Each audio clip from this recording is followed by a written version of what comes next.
These bonding behaviors are a bit tricky. They only work when you use them almost daily, at least for a few minutes. That's all it takes. This is also true for infant caregiver bonds, so hug your kids. Now, the tension between our mating and bonding programs serves our genes, so it's always going to be with us. This means that when we exhaust our sexual desire for each other, we can easily undervalue our mates.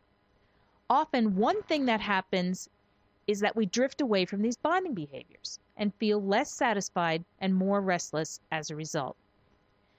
Just know that when you don't feel like snuggling each other, you are actually sending each other a subconscious signal, emotional bond weakening.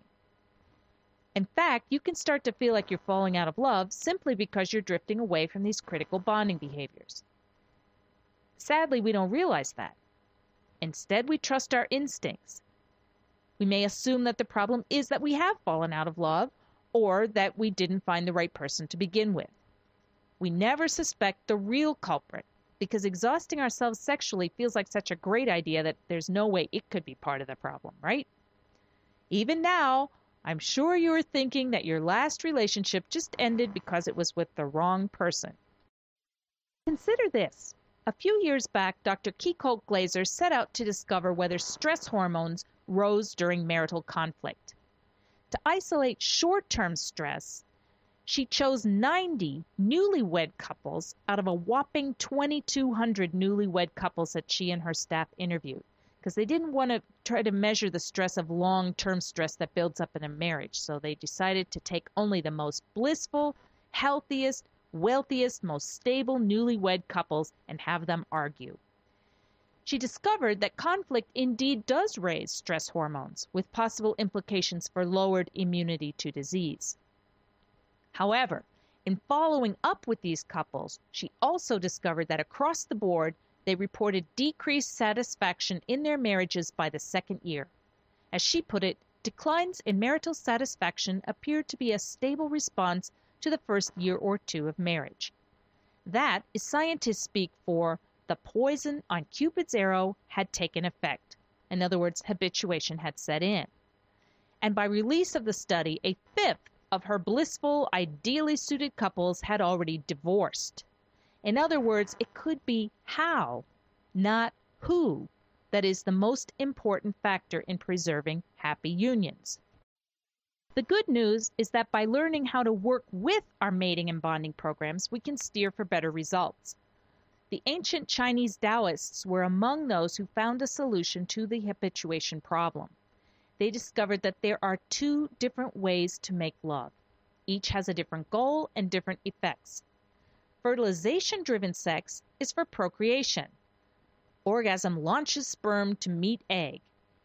This same drive also urges us to exhaust our sexual desire for a mate. Eventually, it says to our subconscious, hey, you're done and it's time to go fertilize someone else. Gradually, a mate begins to look kind of like cold pizza you've already had too many slices of. The other way to make love is bonding-based sex. Its primary objectives are harmony and well-being. And it sends your subconscious a very different message. Hey, sticking around with this lover feels better and better. How did he or she get even cuter? Both methods entail intercourse to ease sexual tension effectively. Fertilization-driven sex achieves this goal with that neurochemical crash we looked at earlier, followed by a surprisingly slow return to homeostasis, that is, back to pre-orgasm balance. In contrast, bonding-based sex eases sexual tension using gentle intercourse mingled with deep relaxation and lots of soothing affection.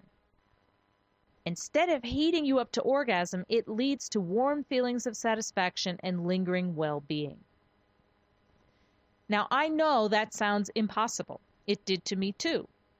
To believe what I'm saying, you'd have to try it for a few weeks. This, of course, is one experiment your brain is set up not to find appealing. But ask yourself, based on what you've just learned, is passion really the strongest glue we have in our romances? I know a lot of experts are spending a lot of time and pharmaceutical dollars trying to heat up sex lives, particularly women's sex lives. because they believe it will help couples find sexual contentment. Now, on the surface, their strategy looks sound. After all, research confirms that as a partnership increases in duration, sexual desire typically declines in women, while desire for tenderness typically declines in men. However, as I said earlier, it may be that exhausting our sexual desire is what inflames our urge to want a new mate, even if some of us feel hornier during that time of irritability and some of us just feel turned off by the pressure to have more sex. If I'm right about this, then getting women in the mood won't solve the problem of disharmony. In fact, it's my suspicion that if scientists succeed in artificially creating this voracious female sexual appetite they're trying to create, men will be more likely to show symptoms of disinterest. Consider this. When male monkeys were paired repeatedly with the same females who were always in the mood because they were getting daily hormone injections, the males copulated less and less frequently and with declining enthusiasm over a 3.5-year period. Yet these slackers immediately changed their ways when novel females showed up. Passion is not glue. It's motivation. And it's often the very motivation that causes us to assume the risks and heartache of moving on to a novel partner. Passion won't help us stay together. What we really need is a way to make love that does two things. One, keeps couples from exhausting their sexual desire for each other while still easing their sexual frustration. And two, keeps couples desiring to engage in those bonding behaviors, which are the real glue in relationships. The fascinating thing is that different traditions have actually discovered the same fundamental solution that meets those two criteria. There is a way to make love so that you get the benefits of union without tripping the habituation switch. And some of them are noted on this slide. The Gnostic Christians stumbled upon something they called the sacrament of the bridal chamber, which seems to be based on these principles. The courtly love tradition 1,000 years later in the south of France. The Chinese Taoists in China for thousands of years have known it. Now, the version of what I call bonding-based sex that I find the most accessible, simply because the texts about it are more modern, is called carezza. Carezza, from the Italian word for caress, is a term coined almost a century ago by a Quaker doctor in the United States. In carezza, intercourse is very affectionate and calm. Both partners avoid orgasm. Here's how James Powell described this approach to lovemaking in his book, Energy and Eros. The technique is not based on control. During intercourse, you are not seeking to avoid orgasm or manipulate your bodily energies. You are merely closing your eyes, feeling those energies stream into your heart, head, and genitals, and those of your lover, and allowing them to circulate. You are always relaxing, falling back into the heart. As this takes place, the need for conventional orgasm will lessen.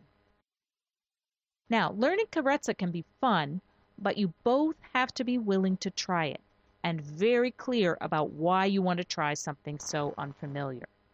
You also need several weeks to see the benefits of it. And you will need a sense of exploration. You will probably learn the most about carezza from the times you derail and slip back into fertilization-driven sex. You definitely will do a lot of giggling. Here's what one young man wrote about the experience.